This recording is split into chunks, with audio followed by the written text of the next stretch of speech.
A ver, un ratito.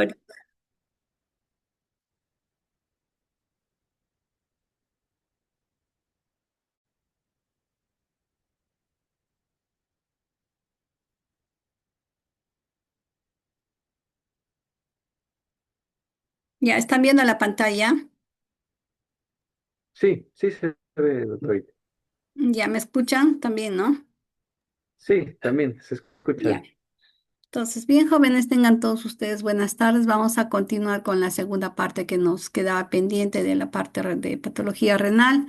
Entonces, acá vamos a ver, por ejemplo, como la sugerencia o la indicación en el sílabus es hacer la parte de anatomía patológica. Entonces, estoy tratando de incluir todo lo que les pueda servir en cuanto a anatomía patológica, ¿no? Entonces, acá en esta imagen tenemos la superficie de corte de un riñón ya fijado, ¿no? Entonces, ustedes pueden divisar acá en este corte, toda esta franja que está acá en la parte periférica corresponde a la corteza renal y toda esta parte de acá de la médula, ¿no? Hacia esta parte vamos a tener lo que son los senos, y ya digamos la pelvis renal y acá ya viene el uréter, ¿no es cierto? Entonces, este más o menos es el color que se tiene de un riñón.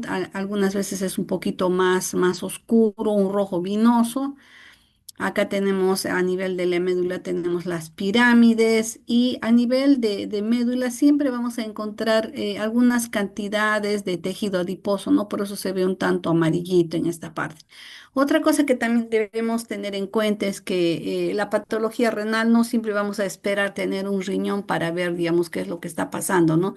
Nosotros tenemos que saber interpretar todos los exámenes de ayuda diagnóstica que ahora tenemos, no solamente un ultrasonido, una ecografía, sino también tenemos que estar preparados para poder leer una resonancia, una tomografía, no saber interpretar, porque esto es parte del quehacer que vamos a tener cada día, ¿no? O sea, vamos a ver un paciente y vamos a tener todos estos exámenes de guía diagnóstica que nos van a poder ayudar a tener, digamos, una idea de qué es lo que está pasando con el paciente, ¿no? Acá, por ejemplo, tenemos una ecografía.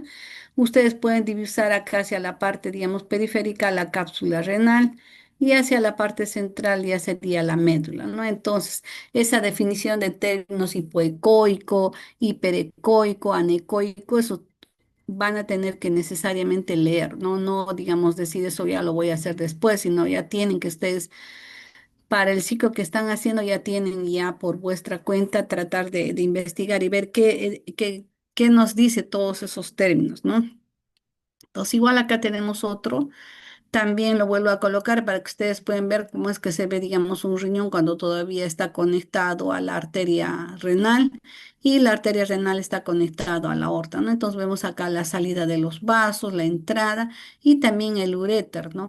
Otra cosa que tenemos que tener en cuenta es que cuando estamos, digamos, manejando una pieza quirúrgica de riñón, no solamente nos fijamos, digamos, en la arteria, nos fijamos en el uréter, sino también tenemos que ver la vena renal, ¿no? Las otras estructuras que le están cubriendo al riñón, como son la cápsula de Gerotes, que es una membrana que le cubre toda la superficie externa, y por fuera de ellas vamos a tener, digamos, la grasa perirrenal, ¿no? Casi siempre todos los riñoncitos nos llega con todas esas estructuras.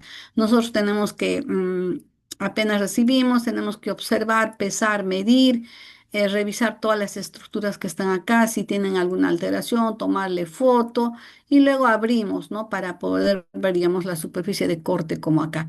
Algunas veces, como podrán ver acá, nos llega en fresco y este es el color rojo vinoso que nosotros vemos, ¿no? Entonces, ¿qué es, digamos, lo que nosotros tenemos que acostumbrarnos o tener en mente cuál es lo normal para poder diferenciar cuál es lo patológico, ¿no? Entonces, tenemos que, digamos, guardar como que estamos guardando en nuestro chip de una memoria la foto de cómo es, digamos, una superficie externa, como lo que ven es una superficie lisa, no tiene, digamos, rugosidades, no tiene nódulos, sino todo está, digamos, parejito. Y ya en un riñón adulto ya no vamos a ver los nódulos que todavía lo vemos cuando es, digamos, cuando la persona todavía está en la niñez, ¿no? Que todavía hay persistencia de algunos lóbulos que quedan, ¿no? Ya en la etapa adulta ya el riñón tiene estas características, una superficie externa lisa prácticamente, ¿no? Y al cortarlo, pues como les decía, ¿no? Acá tenemos todo lo que corresponde a la corteza y esta parte de la médula. Cada una viene de estas estructuras, sabemos que son las pirámides, acá tenemos ya la médula. Por estos extremos vamos a ver a los senos renales y acá la pelvis, ¿no? Acá, por ejemplo, en este corte no nos está permitiendo ver los vasos del ilio renal, porque de repente el corte ha sido un poquito más hacia uno de los lados, ¿no? Entonces acá estamos viendo cómo es que se ve un riñón fetal, un riñón ya, digamos, del adulto, ¿no? Entonces, si comparamos, vemos todavía que, digamos, cuando es feto, nace, todavía persisten algunas lobulaciones, ¿no? Y conforme va creciendo el niño, ya esto va desapareciendo hasta ponerse, digamos, ya en la etapa adulta, ya con una superficie prácticamente lisa, ¿no? Todo esto se empareja y vemos acá, por ejemplo, que ya se le ha retirado la cápsula de Gerota, la envoltura, y nos está permitiendo ver el hilio, ¿no? Siempre, como les decía, podemos encontrar acá en diversas cantidades tejido adiposo. Y acá comparamos con un riñoncito todavía que tiene los lóbulos, ¿no?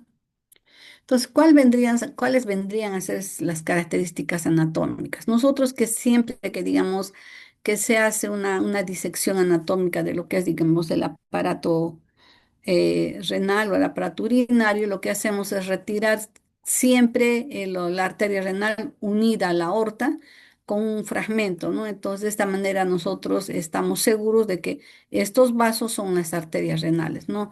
Y cuando se hace la disección se expone de esta forma, se retira todos los tejidos que puedan estar acá alrededor del uréter y tenemos prácticamente la superficie externa de ambos riñones exponiéndose el hilio y a veces pues o sea llegamos a sacar digamos hasta con un pedazo de vejiga, ¿no? Para poder digamos presentar y poder hacer, digamos, una revisión, no solamente, digamos, de la parte externa, sino de la parte interna, ¿no? Entonces, los riñones, como sabemos, son órganos pares, se extienden más o menos desde la 12ª vértebra hasta la tercera lumbar, tienen un desplazamiento más o menos de unos 2 a 4 centímetros durante la respiración. Y al nacimiento puede llegar hasta 44 gramos en el varón, en las personas ya mayores, de 125 a 70 en hombres y de 115 hasta 155 en las mujeres. Entonces, cuando vemos, digamos, en un corte transversal, vemos que el riñoncito también está, no solamente tiene su cápsula de Gerota, tiene su grasa perirenal, sino también hay unas fascias que le están, digamos, cubriendo, ¿no? Como que le dan una protección a este órgano.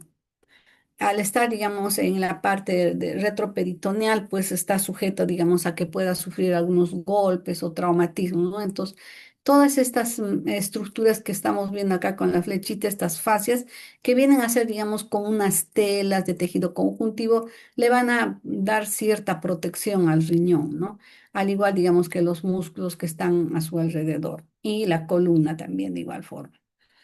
Entonces, cuando hacemos un corte, vamos a poder identificar, digamos, la cápsula fibrosa, luego vamos a tener la corteza, vamos a tener, digamos, la médula con las pirámides, vamos a ver los vasos que ingresan, tanto la arteria y la vena renal, y también las otras estructuras que salen del riñón, ¿no? Tanto la pelvis como el uréter.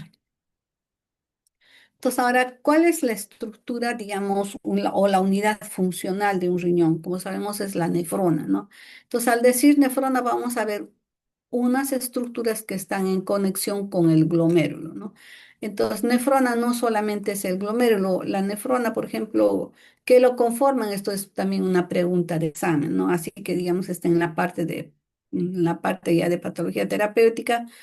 También siempre se pregunta esto, ¿no? Porque a veces no lo tenemos todos claros. Entonces siempre hay que recordar que la nefrona está formada por el glomérulo, que viene a ser esta estructura que vemos acá en la parte central, que viene está formada por tanto digamos, la parte que corresponde a las arterias capilares, está formada también por el mesangio, está formada por la parte, digamos, la hoja visceral y la hoja parietal de la cápsula de Bowman, el espacio de Bowman.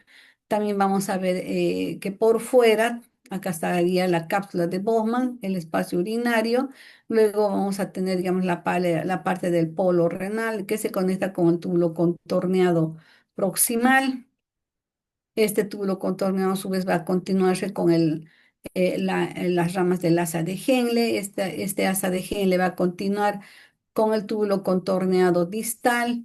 Este contorneado distal a su vez va a continuar con el túbulo colector, ¿no? Entonces, más o menos, este es el trayecto que va, digamos, a continuar o va a tener su recorrido, todo el filtrado que se lleva a cabo acá en la parte del glomérulo, ¿no?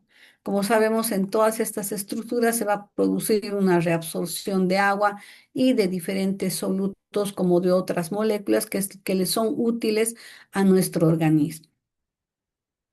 Entonces, ¿cuál es, digamos, la estructura histológica del riñón? Acá estamos viendo un glomérulo y estamos viendo estas otras estructuras que corresponderían a los túbulos, ¿no? Entonces, básicamente, lo que casi siempre nosotros nos fijamos es el glomérulo, ¿no? Que digamos como que fuese la parte tal vez más importante, pero en realidad cuando miramos un riñón, un corte, no solamente tenemos que fijarnos el glomérulo, sino también las otras estructuras que están a su alrededor, ¿no? Porque cuando, digamos, hay una patología renal, no solamente estamos viendo el glomérulo o las partes que le componen, sino también las estructuras que le rodean, ¿no? ¿Qué es lo que, digamos, le acompaña y qué cosa es lo que puede estar alterado, ¿no?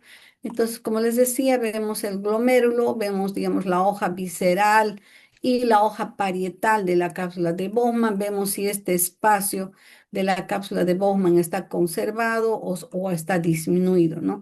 Vemos también la presencia de los capilares glomerulares, las células mesangiales y ya digamos la membrana basal, todo eso algunas veces puede verse, pero otras veces ya necesitamos coloraciones especiales para poderlas visualizar. Entonces tenemos la parte de digamos, estructura histológica del riñón, básicamente va a estar formada por la nefrona. Vamos a tener un intersticio y los vasos sanguíneos, ¿no? En cuanto se refiere, digamos, a la nefrona, vamos a tener el corpúsculo, los túbulos. En el corpúsculo renal vamos a ver el glomérulo y la cápsula de Bowman, ¿no? Acá, a mayor aumento, podemos, digamos, visualizar un poquito más. Tenemos el espacio urinario o el espacio de Bowman. Esta parte que estoy señalando vendría a ser la hoja parietal. Está formada por un epitelio plano. Igual acá, algunas veces también no sale completo, pero todo esto sería la parte de la hoja parietal. Acá tenemos ya la matriz, o digamos tenemos el penacho en el que estamos viendo los capilares que vienen a ser estas estructuras como anillitos. Acá está la luz del capilar, su núcleo. Acá hay otro capilar. Acá, como sabemos, la arteria que viene, pues, o sea, va a hacer una serie de vueltas y va a formar, digamos, se va a formar como un ovillo, ¿no? Entonces, el corte, cuando se corta en el micrótomo, agarra algunos que podemos ver, digamos, toda la luz enterita, tal vez con algún MTI, o puede verse de repente ya solamente un pedacito, ¿no? Entonces, todos estos que se ven como anillitos corresponden a los capilares, ¿ya? Todos estos de acá, los capilares. Como vemos, casi todos son de una sola célula. Podemos también ver a las células mesangiales. Esta, por ejemplo, es una célula mesangial que está al ladito de un capilar. Acá tenemos otro capilar, acá hay otro y acá en medio una célula mesangial. Entonces, así tenemos que ir revisando cada una de las estructuras, ¿no? Ver si todo está, digamos, se está conservando la arquitectura normal o de repente, digamos, hay una proliferación del penacho, hay una disminución del espacio de Bowman. ¿Qué es lo que está pasando? ¿No? De repente estos capilares están muy engrosados y se ve como que, digamos, el reborde del capilar está más grueso, ¿no? ¿Qué más tenemos que ver? Habíamos visto que había una hoja parietal, entonces todo este penacho también tiene una hoja visceral, ¿no? Entonces por fuera vamos a encontrar a la hoja visceral. Algunas veces se puede lograr ver bien a los podocitos, ¿no? Que vienen a constituir la hoja visceral. Estos podocitos están rodeando todos estos capilares y van a envolverlos digamos, a ellos también, ¿no? Entonces, algunas veces, pues, podemos verlos bien, otras veces no. Vamos a necesitar coloraciones especiales, ¿no? Ahora tenemos también la parte, digamos, del polo urinario. Acá tendríamos el túbulo contorneado proximal. Y hacia el otro lado vamos a tener, digamos, el polo arterial, ¿no? Como en realidad el glomérulo viene a ser como una bolita, a veces el micrótomo corte exacto no nos permite ver un túbulo contorneado proximal, como también nos permite ver la parte arterial, el polo arterial, ¿no? Y otras veces solamente como lo que estamos viendo acá, depende el corte, cómo lo haya agarrado, ¿no? Y las otras estructuras que están acá alrededor, vamos a poder ver al túbulo contorneado distal digamos, a proximales también, ¿no? Entonces, ahora para, digamos, hacer un estudio del glomérulo, tenemos que tener en cuenta que no solamente, digamos, se utiliza la coloración de hematoxilina y eosina, que es la coloración estándar, sino también todas las muestras de riñón tienen que tener estas coloraciones. Entonces, esto también es pregunta de examen, ¿ya? Porque ustedes tienen que saber que un informe histopatológico o un informe de alguna lesión renal tiene que tener estas coloraciones. El patólogo que lee, el nefropatólogo que se dedica a hacer la parte de riñón, tiene que tener, digamos, un entrenamiento para poder interpretar todos los cambios que se pueden producir, ¿no? Entonces, vamos a hacer uso de la coloración de Paz para ver la parte vascular. La coloración de Paz nos va a permitir ver todos los capilares, ¿no? A ver si, digamos, se conserva su estructura, se puede visualizar, digamos, hay un ordenamiento, una separación, está en la proporción adecuada que deben existir. Entonces, esta coloración nos permite ver los capilares, la coloración de Paz. Luego vamos a ver que también esta coloración de Paz, dependiendo, creo que en algún momento también les he dicho, ¿no? Hay algunos laboratorios en los que la coloración de Paz se ve muy bonito, se ve de un rojo escarlata, de un color, más o menos como que mira un fucsia, ¿no? Entonces, la cuestión es que nos permite ver bien los vasitos. Este es el núcleo y este vendría a ser el citoplasma del capilar, ¿no? Acá hacia la parte central clara tendríamos su luz. Y así se ven todos estos huequitos que ven acá son capilares, ¿ya? Todos son capilares. Entonces, a veces también la coloración de Paz no siempre, digamos, aparece media rojita, ¿no? Como quisiéramos, sino tiene un tinte medio, digamos, fucsia. También, y eso depende, digamos, de los colorantes, ¿no? Eh, a veces cuando los colorantes están nuevos, va a pintar bonito, ¿no? Como lo que debe ser un rojo escarlata o un fucsia, ¿no? Pero otras veces ya, digamos, nuestro colorante también está ya muy viejito, ya tenemos en poca cantidad, entonces no va a pintar bien, pero tenemos que hacer, ¿no? La cuestión es que nos permite ver los capilares. Igual acá tenemos otra coloración también que es de Paz, que también está permitiendo ver los capilares, ¿no? Podemos individualizarlos y ver su luz, ver su núcleo y también, digamos, ver su estructura, ¿no? Aparte también esta coloración de Paz no solamente nos va a permitir ver los capilares, sino también ya nos hace ver las células mesangiales, ¿no? Estas células mesangiales aparecen como grupitos adyacentes a los capilares, ¿no? Pueden haber dos o tres celitas cercanas a un capilar. Ustedes pueden ver acá hay tres núcleos, estos tres núcleos no tienen luz, son células mesangiales, ¿no? Como está señalando la flechita. Acá tenemos un esquemita que nos ayuda un poquito más. Tenemos las luces capilares, como les había dicho, casi todos son de una sola célula. Ahora, estas estructuras amarillitas que están acá vienen a ser los podocitos, ¿no? Estos podocitos van a constituir la hoja visceral de la cápsula de Bowman. Por eso lo vemos rodeando a todos los capilares, ¿no? Como pueden ustedes ver. Pero también vemos que estos podocitos tienen a su vez como unas divisiones más chiquititas, ¿no? Como unos palitos. Entonces, estos podocitos tienen a su vez unos pedicelos, que se llaman estas divisiones, ¿no? Como piececitos. Estos pedicelos van a envolver al capilar, le van a dar, digamos, van a hacer como que lo están abrazando y le van a cubrir prácticamente a todo el capilar. ¿Para qué, digamos, se produce esto? ¿Por qué tiene esa forma? Porque van a formar parte de esa barrera de filtración, ¿no? Como sabemos, esa barrera va a permitir el paso de agua y solutos, ¿no? Y también algunas moléculas que tienen mayor peso molecular. Entre ellas puede, digamos, algunas proteínas, y esto se da sobre todo cuando hay patologías, ¿no? Cuando, digamos, es un riñón normal, pues se selecciona todo lo que le sirve al organismo y no se elimina proteínas o sustancias que pueden ser, digamos, necesarias para nuestro organismo, ¿no?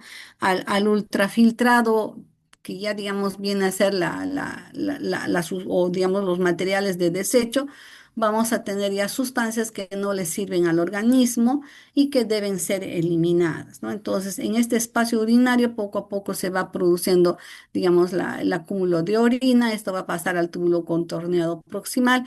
A nivel del túbulo contorneado proximal, del asa de Henle y parte también del túbulo colector, todavía se reabsorben solutos y agua y solutos, ¿no? Entonces vemos acá, tenemos la parte del polo urinario y acá tenemos el polo arterial, ¿no? Entonces en el polo arterial, ¿qué es lo que vamos a tener? Vamos a tener la arteriola aferente, la arteriola eferente, vamos a tener en la matriz o la parte, digamos, del mesangio extraglomerular, porque acá en la parte del penacho que viene a ser todo esto, tenemos capilares glomerulares, tenemos podocitos, vamos a tener una membrana basal y vamos a tener a las células mesangiales, ¿no? Todo esto que estoy señalando que está acá en esta parte va a constituir el mesangio. Y acá vamos a tener las células mesangiales. Entonces, todo esto va, digamos, a permitir, va a ser como una barrera que va a decir qué le sirve al cuerpo y qué no le sirve, ¿no? Entonces, todo esto es la matriz mesangio-endotelial y acá tenemos los vasitos, ¿no? Entonces, acá tenemos mesangio o digamos, células mesangiales, ¿no? De la matriz. Pero también tenemos células que no están, células mesangiales que no están dentro de esta matriz, sino están fuera. Entonces, por eso se le llama mesangio extraglomerular, ¿no? Y están formando parte de lo que sería, digamos, la mácula densa. Acá tenemos esta parte formada por que viene, que es de un color un poquito marrón, un poquito más oscuro, va a estar constituida por esta matriz o mesangio extraglomerular. ¿Qué más vamos a tener? Vamos a tener el túbulo contorneado proximal, que sería esta parte circular que se ve por acá. Vamos a tener también lo que es, digamos, la mácula densa, que lo vamos a ver, digamos, más, digamos, en otro esquemita, ¿no? Más característico. Entonces, acá vemos el túbulo contorneo proximal, tenemos la mácula densa, tenemos las células mesangiales yuctaglomerulares o extra, digamos, que están por fuera de esta matriz. Tenemos la arteriola, los vasitos del polo arterial con la arteriola aferente y eferente. Y acá tenemos todos los capilares y tenemos las células mesangiales, ¿no? Entonces vemos acá este podocito, tiene como el podocito parece una mano.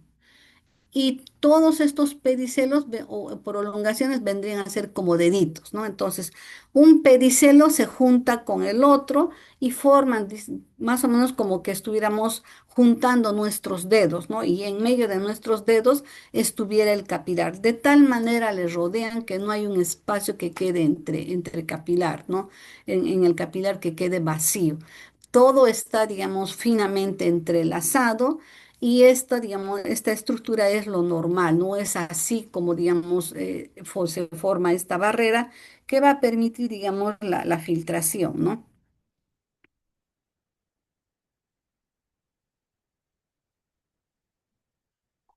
Acá tenemos otro cortecito en el que igual se están viendo, digamos, parte de esas prolongaciones o deditos, como les decía. Vean ustedes, acá tenemos un podocito, este es un capilar, y vean, ¿no? El podocito emite una serie de prolongaciones y vean, ¿no? Cómo se unen. Parecen que fuesen deditos que estuvieran pegados y no dejaran un espacio, ¿no? Entonces lo envuelven de tal forma que el capilar está bien cubierto, ¿no? Entonces, estos conceptos básicos tenemos que tener en cuenta para poder, digamos, interpretar las variaciones y los cambios que se han de producir, ¿no? Entonces, una vez que ya hemos visto cuáles son las capas de la nefrona, vamos a ver, digamos, qué alteraciones, qué proliferaciones se van a dar, ¿no? Entonces, acá en este esquemita tenemos un capilar. Sabemos también que este capilar tiene un endotelio fenestrado, es decir, hay espacios en el citoplasma que van a permitir, digamos, el paso de moléculas, ¿no? De solutos y agua. Entonces, debajo de este capilar vamos a tener una membrana basal, ¿no? Tenemos una membrana basal que está por debajo del capilar y luego vamos a tener a los podocitos con sus pedicelos. Luego vamos a ver por esta parte más o menos central a las células mesangiales, ¿no? Que son estas que está acá. Entonces, cuando se va a dar, digamos, alteraciones a nivel, digamos, de estas estructuras renales, vamos a ver que se puede producir proliferaciones que pueden ser extracapilares por fuera del capilar o pueden ser proliferaciones endocapilares, ¿no? Debajo del endotelio. Entonces, puede haber también depósitos de sustancias que pueden ser debajo del endotelio. Entonces, cuando hay debajo del endotelio, de esta parte que vemos acá como palitos que están entrecortados, eso sería, digamos, debajo del endotelio, ahí llamaríamos subendotelial. Entre la membrana basal y el epitelio son subepiteliales, ¿no? Ahora, eso tenemos que tener en claro. Debajo del endotelio decimos subendotelial. Entre la membrana basal, que sería esta de acá. Esta es la membrana basal, debajo del endotelio. Entre la membrana basal y los podocitos, que vendría a ser el epitelio, vamos a tener subepiteliales. Entonces, por una parte tenemos por debajo del endotelio depósitos subendoteliales, entre la membrana basal y el epitelio vamos a tener depósitos subepiteliales. Los daños que se puedan producir van a ser daños en el endotelio de estos capilares, pueden ser en el subendotelio o en el mesangio, ¿no? Entonces, cuando se da, digamos, daños a este nivel, en estas estructuras, vamos a ver que los pacientes presentan hematuria, ¿no? Ahora, el daño de la membrana basal va a hacer que el paciente presente albuminuria. El daño epitelial o subepitelial nos va a conllevar a una proteinuria masiva y a un edema. Entonces, esto es lo que nosotros tenemos que interpretar cuando tenemos las muestras, ya sea de biopsia renal o por decir tenemos una cuña o ya tenemos un riñón, ¿no?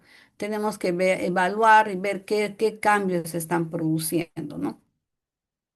Entonces, las estructuras, aparte, digamos, del glomérulo que también tenemos que recordar y conocer son los túbulos, ¿no? El sistema tubular. Entonces, tenemos el túbulo contorneado proximal y el distal. El proximal va a tener, digamos, su luz va a ser un tanto colapsada, van a ser, digamos, túbulos un tanto alargadas.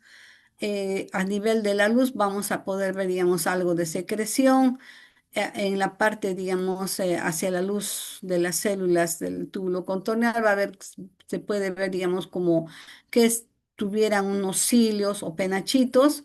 Vamos a ver también que pueden tener algunos gránulos en su citoplasma. Igualmente, ¿no?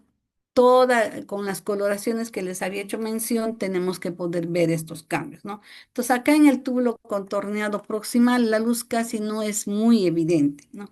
Algunas veces se puede ver, otras no. Generalmente las luces, como son túbulos alargados, se ve muy poco, ¿no? A diferencia, por ejemplo, de un túbulo contorneado distal, en el que el epitelio también es más cúbico, su citoplasma también es más rojito y la luz es un poco más amplia, ¿no? Entonces, de esta manera podemos diferenciar cuando estamos frente a un túbulo contorneado distal y cuando estamos frente a un proximal, ¿no? Otro túbulo que también tenemos que conocer es el túbulo colector, ya digamos que está más hacia la médula, y a las células que están en este túbulo colector se les llama células intercalares, ¿no? A veces preguntan, ¿en qué parte del túbulo renal tiene células intercalares? Entonces ustedes tienen que recordar que la célula intercalar está en el túbulo colector, ¿no? Son estas células de acá. A veces aparece como que hubieran doble hilera de célula, pero en realidad es por digamos, el corte, ¿no? La otra parte que también tiene, digamos, presencia de estructuras tubulares es la médula renal, ¿no? Entonces, debemos recordar también que a nivel de corteza está la mayor cantidad de glomérulos, eh, más o menos al límite entre glomérulo, entre médula y corteza, vamos a encontrar otra proporción un tanto menor de glomérulos, ¿no? Pero son los, digamos, que están más alejados, pero la mayor concentración se da a nivel de la corteza. Entonces, a nivel de la médula, básicamente lo que vamos a tener, digamos, es en los túbulos colectores, vamos a tener el asa de Henle, ¿no? Y se ve, digamos, algunas veces tubos un poquito más, más pequeños, algunas veces se ve, digamos, como que fuese un anillito. Entonces, tenemos que saber también interpretar si están normales, si es que, digamos, hay alguna modificación o alteraciones en ellos, ¿no? Igual también las coloraciones nos permiten diferenciarlos. Otras veces están con cilindros a nivel de sus luces, como lo que pueden ver acá. Aparecen con cilindros. Esos igualmente también tenemos que interpretar, es un cilindro hialino, es un cilindro granuloso, qué es lo que tienen en sus luces, ¿no? Entonces, el asa de Henle, como sabemos, tiene dos porciones, ¿no? Va a tener una parte de la rama ascendente, otra va a tener la rama descendente, ¿no? Entonces, el asa de Henle va a tener, digamos, un epitelio un poco más, los son túbulos más pequeños, y el epitelio también va a tener, digamos, un menor tamaño, ¿no? Generalmente es un epitelio casi plano a cúbico. Los núcleos son un tanto, digamos, alargados. Acá tenemos un túbulo y conducto colector. Entonces acá estamos viendo, por ejemplo, la diferencia, ¿no? Podemos darnos cuenta de que este es otra estructura y esta es otra, ¿no? Entonces acá estas que parecen más delgaditas, más pequeñas, casi siempre corresponden al asa de Henle, ¿no? Entonces en el asa de Henle, como vemos, tiene menor diámetro, son células aplanadas, como les había mencionado. En cambio, el túbulo colector, vamos a ver que tiene mayor diámetro, el túbulo contorneo distal también tiene mayor diámetro, sus celas son más altas, sus núcleos son centrales, redondos, ¿no?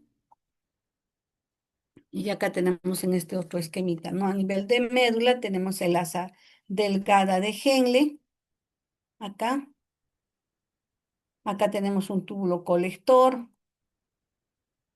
tenemos el asa gruesa. Entonces, el asa delgada básicamente es un epitelio plano. El asa gruesa tiene celulitas un poquito más cúbicas. Entonces, estamos viendo entre asas delgadas y asas gruesas, ¿no? Y esto lo vamos a ver más que todo a nivel de la médula. Entonces, el tubo colector y la rama delgada del asa de Henle van a tener, digamos, unas características, ¿no? La rama delgada del asa de Henle va a permitir el paso de agua hacia afuera de los túbulos por ósmosis. Esto debemos recordarlo. El asa ascendente delgada es impermeable al agua, pero permite la salida de sodio. La rama ascendente gruesa es impermeable al agua y a su vez produce una reabsorción activa de sodio y cloro, ¿no? Esta disposición que tenemos en estos túbulos permite la creación de un gradiente osmótico en la médula, ¿no? Que permite, digamos, concentrar la orina, que se reabsorba todo lo que todavía le sirve al organismo y el resto se elimina, ¿no? Acá con coloraciones especiales también podemos distinguir al túbulo colector. Ahora, una vez que se ha llegado, digamos, ya hacia la parte, digamos, de la pelvis, donde tenemos los cálices mayores, cálices menores, ya el epitelio cambia, ¿no? Como sabemos, el túbulo contorneado y el túbulo colector va a desembocar a nivel de las cálices. Estas cálices van a tener otro epitelio, o sea, al que llamamos a llamar urotelio, ¿no? Entonces, este urotelio es un epitelio que también tiene varias hileras de células. En realidad vendría a ser un epitelio poliestratificado, también es no queratinizado, pero la forma de las células son un poco más cúbicas y hacia la parte superficial vamos a tener a las células en umbrela o en sombrilla, que decimos, ¿no? Que son las células que están más hacia en contacto con la luz, digamos, con ya la orina prácticamente, ¿no? Entonces, estas células en umbrela se pueden visualizar mucho mejor a nivel, digamos, de la vejiga, donde, digamos, como sabemos, la vejiga es una bolsa gruesa que se llena de orina repleta y en algún momento que ya está lleno por reflejos nerviosos, nos llama, digamos, a miccionar. Entonces, cuando la vejiga está llena, está repleta, estas células del urotelio se aplanan. Entonces, por eso se le llama también epitelio transicional, ¿no? Y esas células que les decía de umbrela, que aparecen, digamos, cuando la vejiga está en reposo, que hacen, digamos, como una especie, se nota, ¿no? Como unas celulitas que resaltan en esta parte superficial, cuando la vejiga también está llena, se aplana, ¿no? Entonces, por esa capacidad de adaptarse a los cambios de volúmenes, es que se le llama urotelio o epitelio transicional, ¿no? Con esos términos lo van a encontrar ustedes en la literatura. Entonces, ahora, este epitelio, este urotelio de la vejiga, va a tener las mismas características que en el uréter y en la uretra, ¿no? Entonces, todo está tapizado por el urotelio. Acá vemos, estas células más superficiales son las células en umbrela o en sombrilla, ¿no? Porque cuando se estira parece que estuviera, digamos, tapando todo, por eso se les llama en sombrilla. El urotelio, como ven, son células poligonales, pueden ser cuatro, cinco, seis hileras normalmente, ¿no? Con un núcleo central, un citoplasma un tanto claro. Acá tenemos un corte del uréter. Esto vendría a ser la parte de la luz, algunos pliegues del epitelio, del urotelio o epitelio transicional. Lo que está debajo del epitelio es lámina propia. Ambos van a constituir la mucosa ureteral. Seguido a eso vamos a tener la capa muscular del uréter, ¿no? Músculo liso básicamente que ayuda, digamos, al pasaje de la orina, ¿no? Mediante los movimientos peristálticos. Entonces, este urotelio va a estar tapizando desde lo que son las cálices, las pelvis, el uréter, la vejiga y la uretra, ¿no? Acá tenemos una coloración, por ejemplo, de Paz, que nos permite ver el urotelio. Bueno, disculpen, ¿no? Esta es una coloración de tricrómica. El epitelio lo vemos rojito y todo lo que está de color azul significa, digamos, colágeno. Lo de color rojito va a constituir músculo y los vasitos se pintan también de color rojo, ¿no? Entonces, de esta manera, más que todo con fines de docencia, es para decir, ¿no? Que lo azulito está formado por colágeno, fibroblastos, y es por eso que se pinta de ese color. También se utiliza. Entonces, una vez que nosotros ya tenemos en mente cómo es, digamos, lo normal, cómo es las estructuras que estamos viendo tanto a nivel del riñón y a nivel de los túbulos, nos vamos a poner frente o vamos a estar frente, digamos, a por qué se pide una biopsia en un paciente, ¿no? ¿Cuáles son las indicaciones? ¿Por qué, digamos, se solicita una biopsia renal, ¿no? Entonces, la biopsia renal la vamos a solicitar, digamos, para evaluar en qué, digamos, estado está el daño renal, digamos, qué expectativas tenemos frente a este paciente, qué es lo que debemos darle en el tratamiento o qué es, digamos, lo que los nefrólogos pueden hacer por este paciente, poder, digamos, ver si el tratamiento es médico o si pacientes que tienen que ser sometidos a diálisis o de repente ya un trasplante renal, ¿no? Entonces, las patologías que más nos llevan a una biopsia renal hasta donde vemos generalmente son ya cuadros crónicos, como por ejemplo el lupus, que es uno de los cuadros que casi siempre, siempre se pide una biopsia, ¿no? También se puede, digamos, solicitar cuando hay alguna sospecha de alguna otra patología, por ejemplo, nefropatía diabética, o de repente estamos frente a alguna enfermedad inmunológica, igual se pide, ¿no? Porque el daño renal, digamos, no está respondiendo al tratamiento, o cuando estamos frente también a algún tipo de alguna glomerulopatía en la que, digamos, tampoco hay respuesta al tratamiento. No queremos evaluar el daño, más o menos qué porcentaje de la cantidad de glomérulos o de biopsia renal que nos sacan, nos puede ayudar, digamos, a hacer, digamos, una proyección de cómo está ese riñón, ¿no? Entonces, Para una biopsia renal debemos recordar también que el riñón tiene funciones básicas, ¿no? Como es, digamos, la función excretora, de, como les digo, eliminar toxinas, restos de metabolitos, fármacos. Tiene una función endocrina, que es la producción de la renina, la eritropoyetina, como sabemos, es una hormona que va a ayudar, digamos, a la formación de los hematíes. Y también tenemos las prostaglandinas, ¿no? Otra función vemos que es el mantenimiento de la homeostasis a través del balance hidroelectrolítico y el mantenimiento del equilibrio ácido-base, ¿no? Otra función es la función metabólica, en la que vemos también que hay la conversión de la vitamina D a partir de sus prometabolitos, ¿no? Entonces, las indicaciones es, digamos, elevación de los azuados, como es, digamos, la creatinina, la urea, vemos si son cuadros agudos o crónicos, cuánto tiempo el paciente está con estas patologías.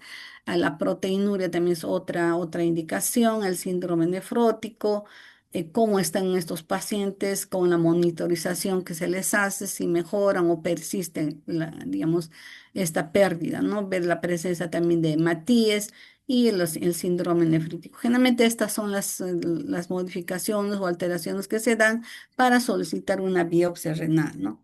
Entonces, la biopsia renal generalmente es un procedimiento que se hace con guía tomográfica. Puede hacerse también con guía ecográfica, ¿no? Pero más seguro es hacerlo con guía tomográfica para, digamos, porque no estamos entrando a un riñón normal, no estamos entrando a un riñón que tiene patología y tenemos que estar seguros qué parte del parénquima nos es útil para poder hacer el estudio, ¿no? Generalmente se sacan a veces 3 a 4 cilindros de parénquima renal, como lo que están viendo acá en esta placa. Son muestras que se obtienen fresco. Si nosotros estamos frente a una patología, por ejemplo, una enfermedad por complejos, es necesario que le hagamos un estudio de inmunofluorescencia.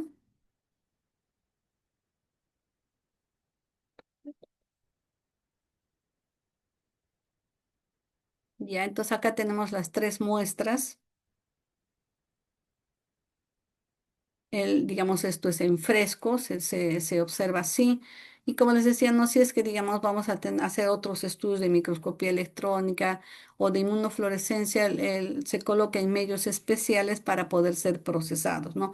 Lo que va a ir, digamos, a un estudio estándar de hematoxilina eosina, eso sí se coloca en solución de formol, pero las otras muestras van en medios especiales, ¿no? Como la solución de Bowen y todo. Entonces acá tenemos los cilindros, generalmente llegan a medir 2 centímetros por 0,3 de diámetro. Entonces, como decía, generalmente son 4 muestras, pueden ser 2 de cada riñón o de repente, digamos, son de zonas que son sugestivas donde hay patología, ¿no? Entonces, esto se coloca en los cassettes, que son las cajitas donde se procesan los tejidos, o si es que, digamos, se hacen los otros estudios igualmente, no se lleva, digamos, para su procesamiento y estudio. Entonces, los estudios que se hacen en las biopsias renales, si es que, digamos, estamos manejándolo en patología con las coloraciones estándar, vamos a tener que primero hacemos, digamos, la coloración de hematoxilina eosina, luego la otra coloración que se hace en las biopsias es la coloración de PAS o ácido periódico de Schiff, tenemos la coloración de tricrómica, en la que nos va a permitir ver si es que hay fibrosis o no. Luego tenemos la coloración de plata metenamina, que igual también nos va a permitir ver el daño a nivel del mesagio y del intersticio, ¿no? Ahora, lo que es, digamos, inmunofluorescencia es, ustedes saben que es para poder, digamos, determinar la presencia de los depósitos de inmunocomplejos y también otra cosa que también nos ayuda es hacer los estudios de microscopía electrónica, ¿no? Para algunas lesiones que se tiene que ver, digamos, el daño a nivel de la membrana basal o a nivel de las células mesangiales, ¿no? Está viendo depósitos, está viendo proliferaciones, qué es lo que está pasando. Entonces, estos son los estudios que más o menos se tienen, ¿no? Por eso que cuando se evalúa una biopsia, Si se le ha hecho, digamos, estudios convencionales, vamos a tener un corte que se ve con hematoxilina eosina. Luego tenemos con las coloraciones respectivas, ¿no? Que nos está permitiendo ver la parte vascular, el intersticio para ver, digamos, una tricrómica, ver si es que hay fibrosis o depósito de colágeno. Y después también tenemos la coloración de plata metenamina o GROCOS también que nos permite ver, digamos, el daño a nivel mesangial. Y la inmunofluorescencia, ¿no? Que nos permite ver los patrones de depósitos de inmunocomplejos, ¿no? Y la microscopía electrónica también con las fotos que se observa, poder corroborar nuestras posibilidades diagnósticas, ¿no? Entonces acá estas son las tinciones, hematoxilina eosina, PAS, tricrómica de Mason, plata metenamina y rojo de Congo también, por ejemplo, cuando hay amiloidosis, ¿no? Debemos hacer. Esto es lo convencional, vean un glomérulo muy bonito, no hay ninguna lesión, vemos hematíes en la luz de los capilares. Acá tenemos la coloración de paz, nos permite ver todos los capilares. El núcleo se ve de color azulito y su citoplasma de color rojito.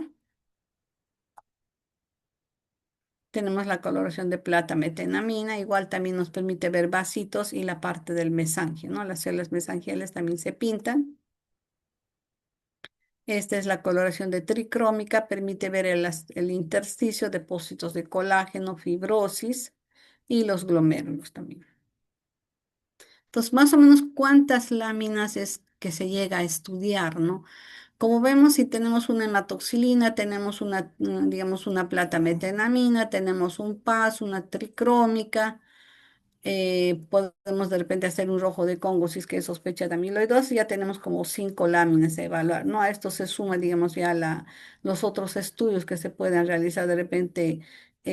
Algunas son, por ejemplo, la parte de la inmunofluorescencia, tenemos, digamos, que corresponde a microscopía electrónica, ¿no? Claro que cuando se hace microscopía electrónica también no se hacen estas láminas, sino se hacen otro tipo de láminas.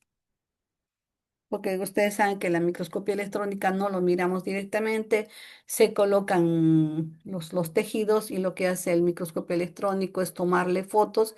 Esas fotos son las que se tienen que interpretar, ¿no? Los cambios que se está observando. Entonces, otra cosa que tenemos que también recordar es los patrones de la lesión celular, ¿no? Entonces, vamos a tener diferentes patrones que se dan en el daño del glomérulo y de los túbulos, ¿no? Entonces, uno de los patrones que más frecuentemente se da es el patrón del daño mesangial. Entonces, ahí en el patrón mesangial, ¿qué es lo que tenemos que observar? Si es que hay proliferación de las células mesangiales. Esta proliferación de células mesangiales va a hacer que todo el penacho aumente de volumen, no haya una expansión de la parte, digamos, eh, acá de esta matriz mesangiendotelial, ¿no? Entonces, esto va a hacer que aumente digamos, razón de que estas células mesangiales están incrementadas, ¿no? O está viendo depósitos también. Entonces, este patrón mesangial nos permite ver, digamos, si es que hay expansiones, como por ejemplo acá ya estamos viendo, digamos, un acúmulo medio rosado, depósitos a nivel de la matriz mesangial. Ahora, ese patrón mesangial también puede ser mixto, no solamente hay depósitos, sino también una proliferación celular, ¿no? Entonces, vamos a tener doble daño. El patrón membranoso también nos permite ver, digamos, estas estructuras que se ve, digamos, como anillos en las que se remarca la membrana basal. Acá vemos con un acercamiento un poco, con una aproximación.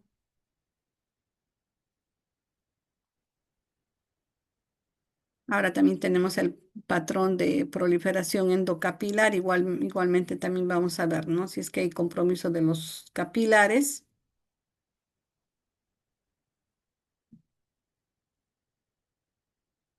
Ahora tenemos otro patrón que es el proliferativo extracapilar, que están por fuera de los capilares. Esta es una de las cosas más frecuentes que se da con la formación de las famosas semilunas, que las vamos a observar a nivel, digamos, de los porocitos y de la pared, de la hoja parietal de la cápsula de Bowman, ¿no? Entonces, vamos a tener acá, como se ve, prácticamente todo el espacio urinario está ocupado, no vemos el espacio de Bowman, se ve como que tanto, digamos, del penacho glomerular estuviera unido a la hoja parietal, como que hubiera una continuidad de todo.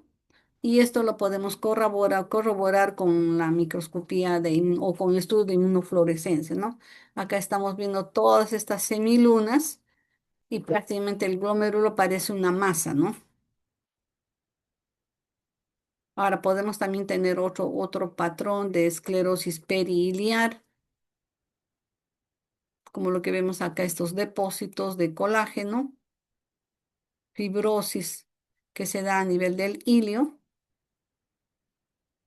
Puede haber otro patrón también de esclerosis nodular, como lo que estamos viendo acá, la formación de estos nódulos que los podemos observar en los nódulos de Kinister-Wilson en la nefropatía diabética, ¿no? O también, digamos, cuando se van a formar los nódulos en los cuadros de amiloidosis, ¿no? Entonces, para poder diferenciar cuál es cuál, aparte de la clínica, utilizamos la coloración de rojo de Congo, ¿no? La coloración de rojo de Congo nos va a permitir confirmar nuestro diagnóstico de amiloidosis porque va a pintar estos depósitos extracelulares de estas fibrillas en estas áreas, ¿no?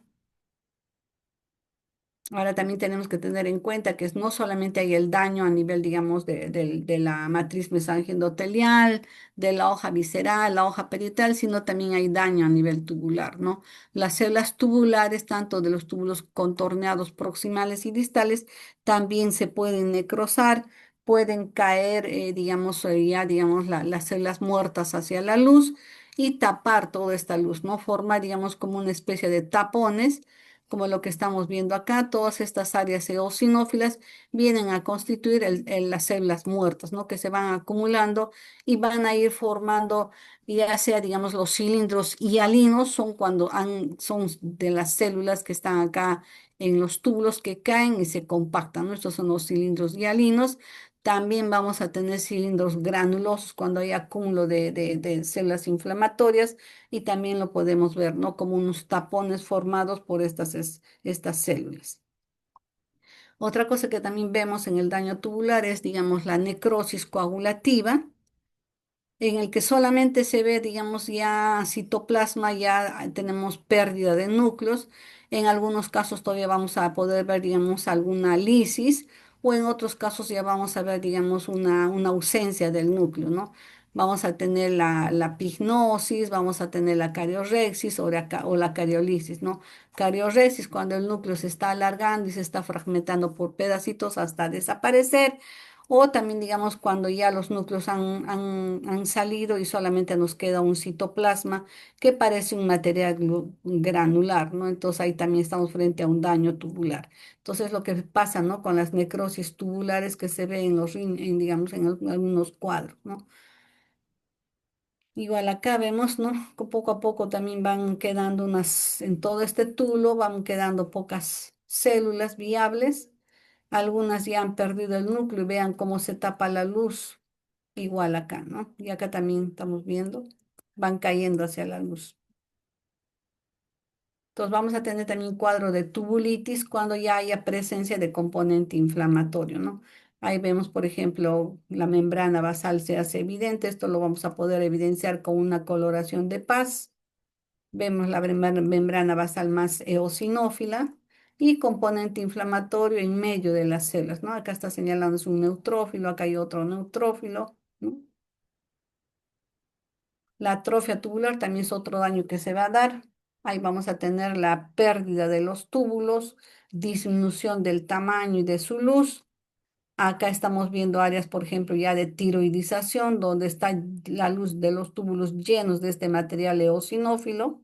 Entonces, cuando vemos esto, nos da el aspecto de que fuese, digamos, la glándula tiroides con material eosinófilo en la luz de los túbulos, ¿no? Entonces, una vez que nos hemos ubicado en lo que son los patrones, las lesiones o los daños que vamos a poder ver, vamos a entrar a lo que son las glomerulonefritis, ¿no? Casi siempre entendemos que el glomerulonefritis es un problema inflamatorio del glomérulo. Entonces, este proceso inflamatorio es de etiología inmunitaria y va a causar un proceso inflamatorio a nivel del glomérulo, ¿no? Que puede manifestarse con sintomatología clásica como es la oligoanuria, un síndrome nefrítico, o puede ser también una glomerulonefritis rápidamente progresiva primaria o secundaria. Vamos a ver también que puede haber incluso hasta un daño o una trombosis de la vena renal bilateral, ¿no? Entonces, esto va a traducirse, digamos, por daños segmentarios a nivel, digamos, del parénquima renal, ¿no? Con compromiso de la nefrona.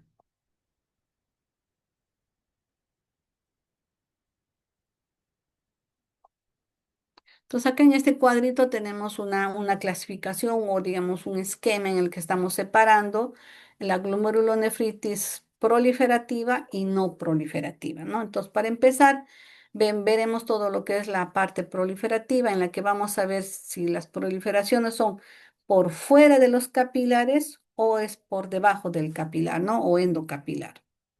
Entonces, las glomerulonefritis proliferativas nos indican un aumento en el número de algunas células del glomérulo, ¿no? Puede ser una glomerulonefritis extracapilar, ahí tenemos la glomerulonefritis rápidamente progresiva y también tenemos la glomerulonefritis endocapilar que va a su vez a agrupar a la glomerulonefritis mesangial. Ahí tenemos la glomerulonefritis por inmunoglobulina A, inmunoglobulina M y las glomerulonefritis membranoproliferativas o mesangiocapilar. Entonces acá tenemos en este cuadrito diferentes, digamos, patologías que se mencionan que podemos ir observándolas poco a poco, ¿no? Entonces vamos a empezar con lo que son las glomerulonefritis extracapilares o rápidamente progresivas, ¿no? Entonces, ¿qué es lo que vamos a observar? A nivel de microscopía óptica, ¿qué es lo que vamos a ver? Vamos a ver una proliferación de células epiteliales parietales en el espacio de Bowman, ¿no? Espacio urinario. Entonces, acá vamos a ver, observar la formación de estas semilunas. Como ven, parece que todas estas células formaran como una luna, ¿no? Como una media luna y estuvieran tapando todo el espacio de Bowman, incluso produciendo una retracción de lo que es, digamos, la matriz mesangia endotelial. Y esta es una de las lesiones que más frecuentemente se ve, ¿no? Entonces, la manifestación de esta respuesta que se da, digamos, a nivel del espacio de Bowman con proliferación de las células que vemos acá, ¿no? Epiteliales. Y esto también nos está indicando un daño grave, ¿no? del glomérulo. Ahora, esta proliferación celular que se da en el espacio urinario no solamente es, digamos, la proliferación de todas estas células, esto va, digamos, acompañado del infiltrado inflamatorio, ¿no? Monocitos y macrófagos que vamos a observar, ¿no? Todo esto va a producir un cuadro en el que se observa estas semilunas en el glomérulo, ¿no? Acá tenemos una coloración de tricrómica en el que estamos viendo toda la proliferación de las células epiteliales y lo que está pintado de azul prácticamente es el glomérulo que cada vez se va retrayendo y se va volviendo más pequeño, ¿no? Entonces vemos acá un espacio de Bowman prácticamente reducido al 95% de su luz. Acá no se va a producir o no se va a poder, digamos, producir ese ultrafiltrado y este es un glomérulo que no va a poder funcionar, ¿no? Entonces, estas glomerulonefritis rápidamente progresivas también se les llama crecientes, ¿no? Por la proliferación y formación de estas semilunas, ¿no? Que con coloraciones, como les decía, ya sea de paz tricrómica, vamos a poder, digamos, diferenciar y poder delimitar el daño, ¿no? Es decir, acá tenemos las células epiteliales que están proliferando, y ya entonces ya tenemos el diagnóstico del cuadro clínico, ¿no? Entonces, a esto, como les decía, se suma el componente inflamatorio, la presencia de histiocitos y también la presencia de otros elementos, ¿no? Leucocitos o neutrófilos. Acá tenemos como una coloración especial. Vemos cómo todo está tapado y al mismo tiempo, digamos, de la presencia de la proliferación de estas semilunas, vamos a ver componente inflamatorio, no neutrófilos en medio de las células.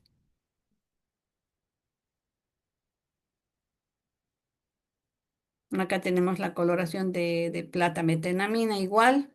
Vemos el daño que se da a nivel también de la matriz de las células mesangiales. Esto va a pintar de color negro y vemos acá todo, ¿no? Todo el espacio de Bowman está, ya ni se ve, está con esta proliferación de estas células epiteliales. Estos puntitos que vemos acá es el componente inflamatorio, ¿no? Entonces, como ven, todo esto está por fuera de los capilares, ¿no? Por eso se dice que es una proliferación extracapilar. ¿Qué es lo que estamos viendo acá a nivel de la matriz del mesangio? Son depósitos fibroepiteliales, por eso se ve de color negro o medio marrón. Esto nos está indicando fibrosis, daño a nivel del mesangio también.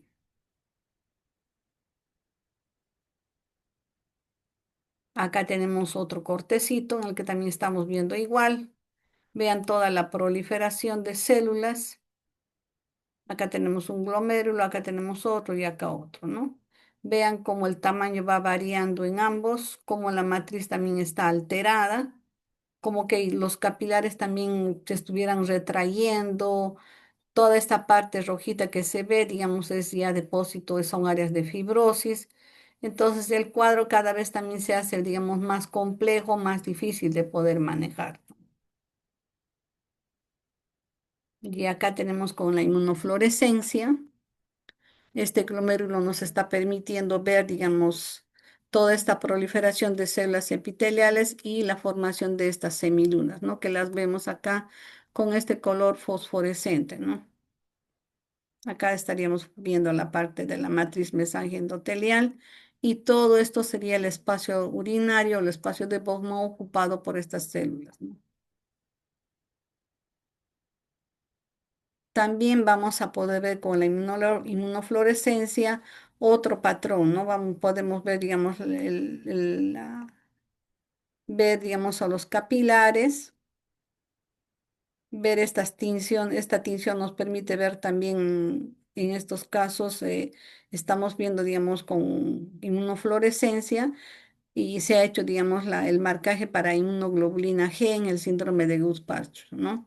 En el que vamos a ver, digamos, una tinción lineal, por eso se ve como líneas de las paredes capilares, ¿no? Todos estos vendrían a ser las paredes capilares y se remarca como líneas. Entonces, en la inmunofluorescencia, ¿qué es lo que vamos a tener en estos cuadros? Son depósitos de IgG y complemento, ¿no? Lineales a lo largo de la membrana basal.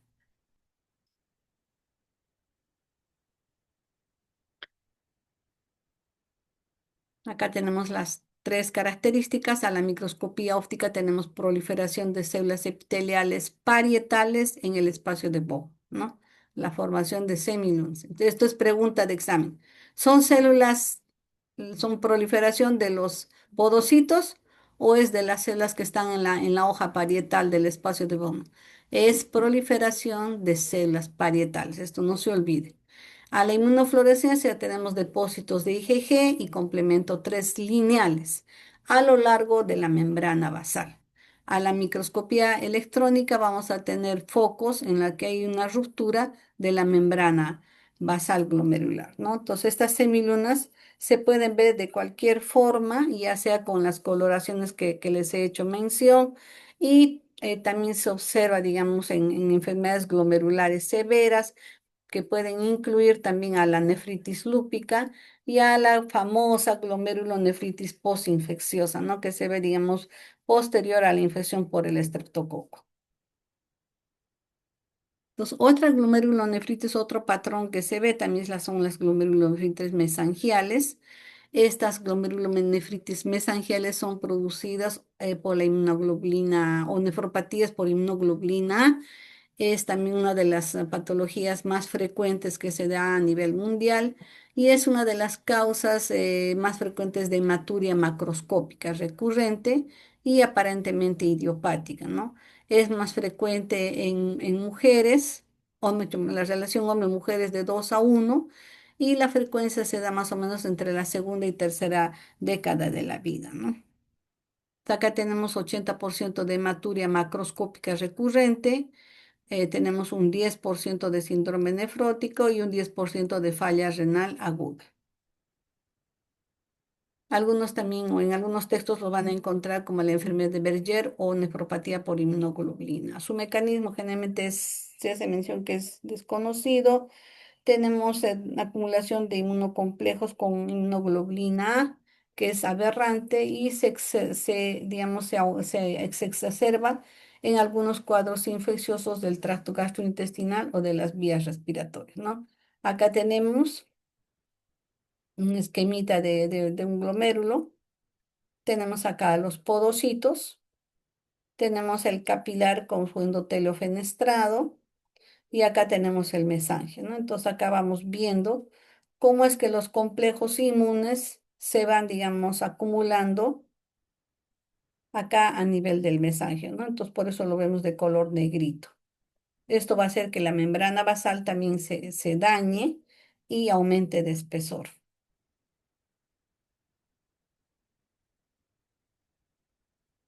Entonces, en la enfermedad de Bergera, la microscopía óptica, ¿qué es lo que vamos a ver? Vamos a ver una proliferación de células mesangiales, ¿no? Como habíamos visto, hay unos depósitos y va a hacer que este mesangio aumente. Entonces, va a haber una expansión de la matriz mesangial. Entonces, ¿cómo lo vamos a ver a la microscopía óptica? Vamos a ver una hipercelularidad mesangial y aumento de la matriz, ¿no? Vamos a ver también una inflamación que puede ser focal o puede ser segmentaria de los glomérulos, ¿no? Esta hipercelularidad endocapilar puede causar también una glomerulonefritis necrotizante en un 10% de los casos, ¿no? Vamos a ver una pérdida de los podocitos y ya esto puede llevarnos también estos cuadros a que haya una glomerulosclerosis global, ¿no? O sea, varios glomérulos puedan estar comprometiéndose. Histológicamente vamos a encontrar un 10% de glomérulos que no están afectados, ¿no? Los túbulos puede haber un infiltrado, una infiltrado inflamatorio a nivel intersticial con eosinófilos, monocitos y algunas células plasmáticas, ¿no? A nivel en la luz de los túbulos vamos a poder observar cilindros eritrocitarios, ¿no?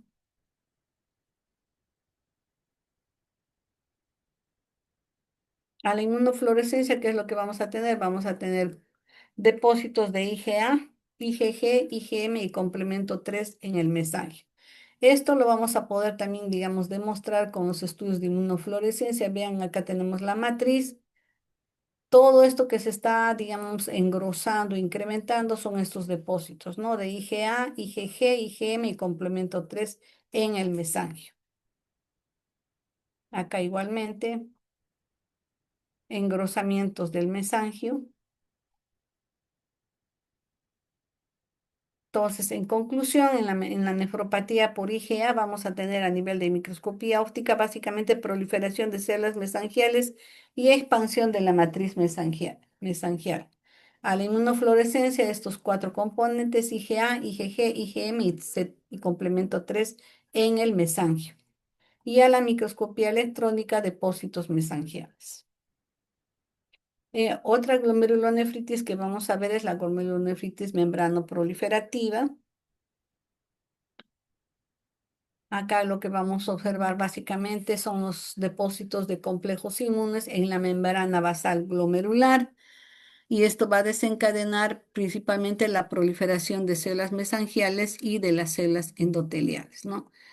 El complemento, los neutrófilos en la luz pueden llegar a tapar la luz de los capilares, ¿no? Como lo que estamos viendo acá en estos cuadritos, ¿no? Tenemos debajo de los capilares, tenemos la membrana basal.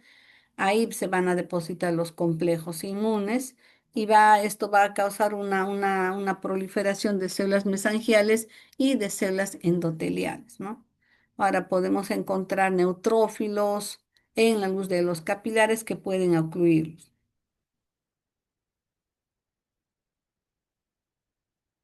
Entonces, en esta glomerulonefritis membrano proliferativa, ¿qué es lo que vamos a ver a la microscopía óptica? Vamos a tener una proliferación de células mesangiales, expansión de la matriz mesangial, engrosamiento de las segmentario de las asas capilares. Vamos a tener una reduplicación de la membrana basal glomerular y también esto nos va a llevar a una esclerosis glomerular, ¿no? Acá estamos viendo prácticamente un glomérulo también que ha proliferado a raíz del daño del mesangio. Como ven, hay una expansión, un aumento de la matriz por estos depósitos y lo que observamos, ¿no? Es una gran celularidad y también el mesangio, ¿no? Que llega a aumentar de volumen con disminución también del espacio de Bowman. Acá mayor aumento, igual toda la matriz está incrementada. Acá vemos también esa reduplicación de las membranas basales. Se remarca los capilares. Esto es con la coloración de matoxilina y eosina. También se hace más evidente con una coloración de paz.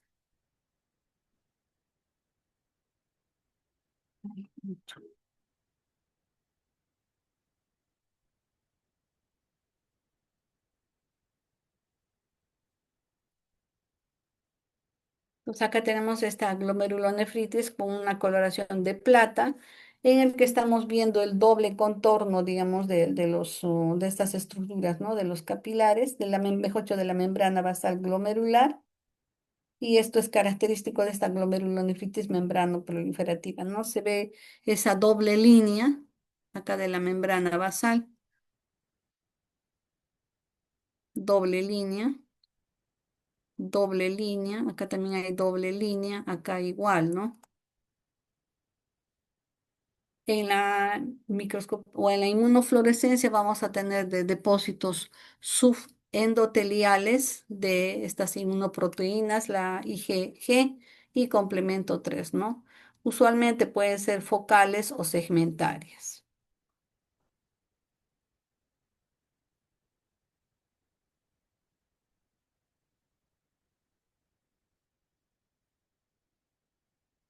Entonces, digamos, lo que tenemos que recordar en este cuadrito es qué modificaciones o qué alteraciones se ve a nivel de microscopía óptica. Tenemos proliferación de células mesangiales, aumento de esta matriz mesangial, engrosamiento de las asas capilares, reduplicación de la membrana basal glomerular, eso se ve como doble línea, no se olviden, y esto lleva a una esclerosis glomerular, ¿no? En la inmunofluorescencia tenemos depósitos subendoteliales de estas inmunoproteínas complemento 3 y inmunoglobulina G, que pueden ser focales o segmentarios, ¿no? Y a nivel, digamos, de microscopía electrónica se va a poder evidenciar los depósitos mesangiales y proliferación mesangial que puede ser variable.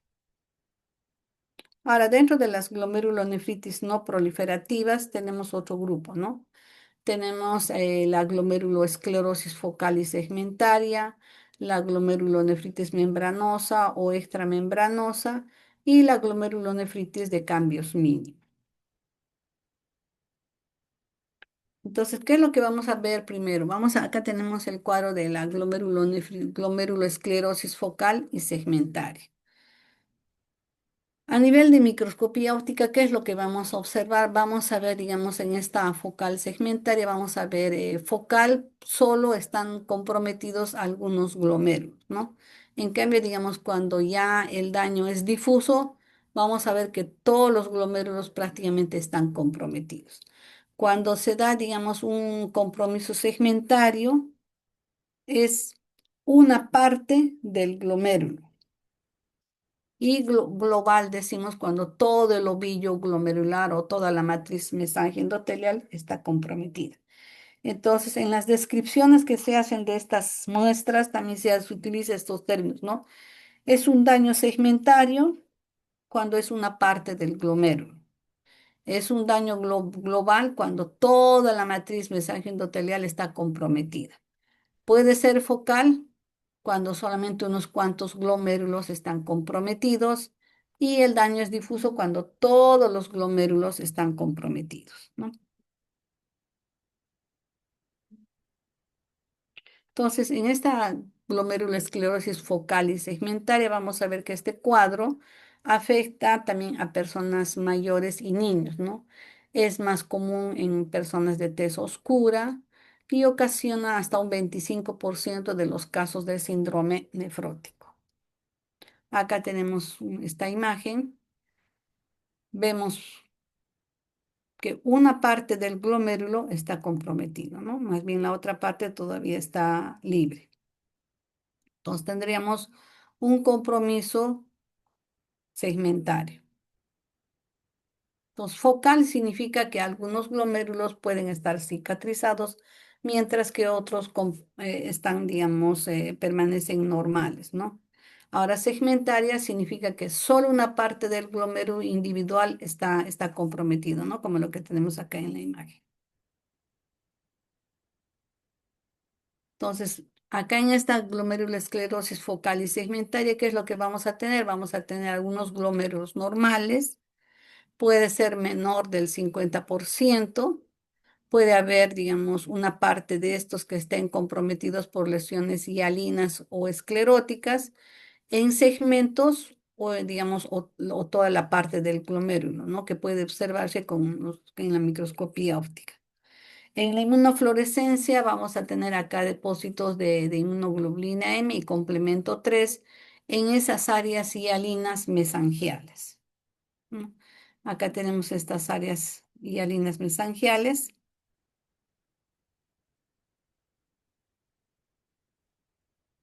Vemos acá estas áreas hialinas. Aparecen, digamos, bien características, ¿no?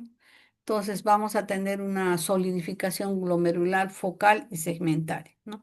Siempre debemos tener en cuenta estos términos de focal, segmentaria, difusa, ¿no? Que se va, digamos, describiendo si es, digamos, una parte del glomérulo, es todo el penacho, son un glomérulo por acá, otro por acá, o es, digamos, ya en forma difusa, todos están comprometidos, ¿no? Y de todos ellos tenemos que ver, digamos, esta solidificación glomerular, focal y segmentaria que nos va a permitir ver, digamos, o si es que hay un daño, un colapso de los capilares con esclerosis, ¿no? Otra es la que nos va a permitir ver ese material hialino que nos está demostrando la presencia de inmunoglobulina M, complemento 3 y albúmina, ¿no? Podemos observar algunas células espumosas, como por ejemplo podrían ser una de estas. Podemos ver adherencias de la cápsula de Bowman. Vean acá, está pegada la cápsula de Bowman. Ahora, para el diagnóstico deben estar presentes en la solidificación glomerular, ¿no? Tres debe haber, por ejemplo, tres deben estar presentes, tres de estos daños al evaluar una biopsia renal. Otra cosa que debemos ver también es el borramiento de los podocitos, ¿no? Ya no hay, digamos, esas células que tienen esas prolongaciones, esos pedicelos que van a abrazar al capilar, ¿no? Desaparecen, disminuyen, ¿no? Vemos acá en una muestra que nos está viendo más campos. Acá vemos un glomérulo con un daño segmentario. Acá por acá podríamos ver otro glomérulo. Entonces, de esta manera, digamos, se recorre la lámina y vamos viendo, ¿no? Cuántos glomérulos están comprometidos. Es una parte del glomérulo, es todo el glomérulo. Cuántos glomérulos están comprometidos o todos los glomérulos también están comprometidos, ¿no? Acá vemos a mayor aumento, un daño segmentario. Vemos acá el daño que se ve, digamos, a este nivel, ya mayor aumento. Y con la coloración de tricrómica se hace más evidente, ¿no?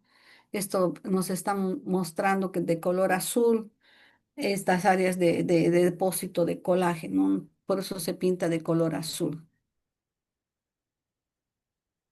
digamos, a lo que es, digamos, los estudios de inmunofluorescencia, que es lo que vamos a observar, depósitos de inmunoglobulina M y C3 en las áreas hialinas mesangiales, no en esas áreas rosadas, rojitas que habíamos visto anteriormente a nivel del mesangio. Otra glomerulonefritis que también se da es la glomerulonefritis membranosa.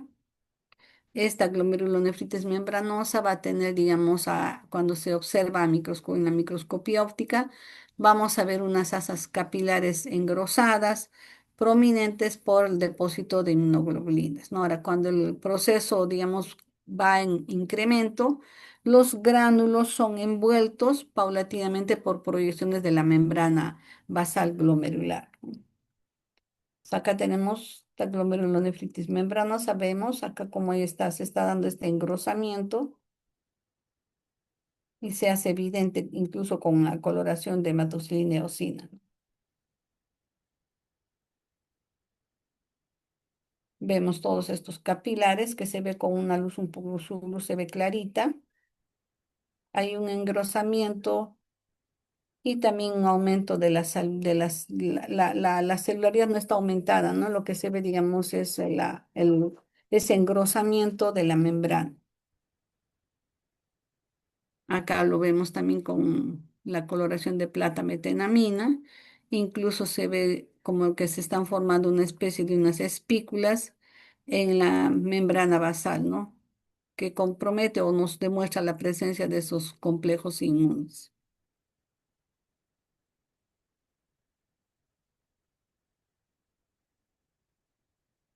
Ahora, ¿cuáles son las etapas de esta glomerulonefritis membranosa, no? Vamos a tener un inicio de depósitos subepiteliales dispersos. Acá no hay proyecciones de la membrana basal.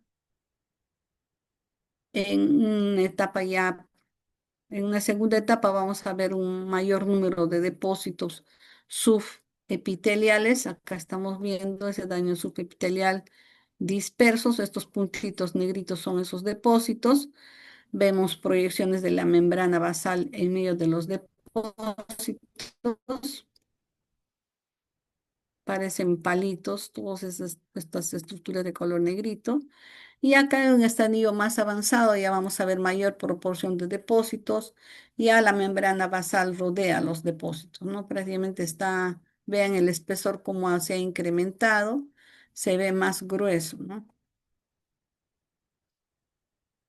Y acá ya en un estadio todavía mucho más avanzado, prácticamente toda la membrana basal está comprometida, se pierde su densidad, ya no tiene las características que las veíamos acá, ¿no? Más delgadito y el color incluso, ¿no? Acá está la membrana basal prácticamente irregular y engrosada.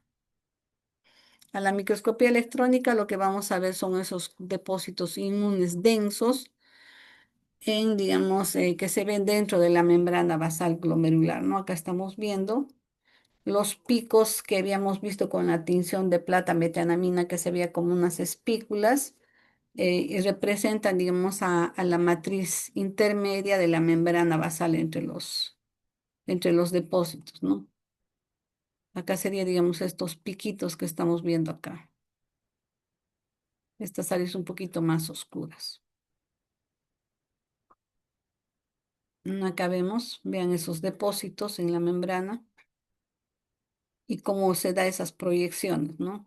Irregulares. Acá hay la inmunofluorescencia, vemos también que hay esta mediada, y acá hay depósitos de IgG y complemento, ¿no? En la membrana basal y tiene un aparente, digamos, un patrón granular difuso, ¿no? Se ve como granitos, como pelotitas se ve, ¿no? Como unos gránulos. Otra glomerulonefritis que también se observa es la glomerulonefritis por lesiones mínimas o cambios mínimos, ¿no? En esta enfermedad por cambios mínimos, que también se le denomina así, vamos a ver que compromete más frecuentemente a los niños pequeños, un 90%, a los niños un poquito mayores un 50% y un 15% sería las personas mayores, ¿no? Acá en esta de lesiones mínimas vamos a ver que prácticamente el glomérulo aparentemente está normal. el daño se va a hacer más evidente con la microscopía electrónica, en la que vamos a ver que hay un daño a nivel de los pedicelos, de los podocitos, ¿no? De esas prolongaciones que yo les decía que son como los deditos que están saliendo, digamos, y abrazan al capilar, ¿no? El daño que vamos a tener en esta glomerulonefritis por cambios mínimos son el síndrome nefrótico. Como ustedes pueden ver acá, diríamos que este glomérulo está aparentemente normal. Y ya, digamos, con microscopía electrónica se puede demostrar ese daño a nivel de los pedicelos. Acá tenemos, vean, los podocitos y los pedicelos vendrían a ser esas prolongaciones que van y envuelven a los capilares, ¿no? Como que acá, por ejemplo, ya se han perdido. Acá podemos ver otro glomérulo también. Es un tanto difícil de poder interpretar. Hay que hacer de todas formas el estudio de microscopía electrónica, ¿no? Acá sí necesariamente se tiene que hacer para demostrar esa pérdida y ausencia de los pedicelos. Bien, chicos, hasta acá habríamos llegado. Espero no haberlos cansado con toda esta parte y ojalá les pueda servir. ¿Alguna pregunta?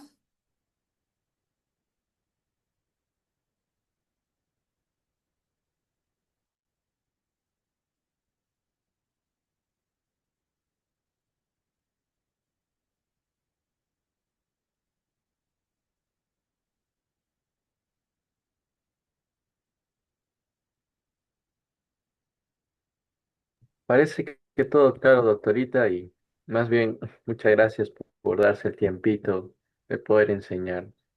Ya, Samuelito, bendiciones a todos ustedes, cuídense bastante. Ya nos estamos viendo ya de repente ya en la universidad. Un abrazo para todos y cuídense bastante. Feliz domingo de lo que queda. Gracias por escucharme. Muchas Cuídese, gracias, doctor. Gracias, doctorita. doctor. Ya, chicos, cuídense.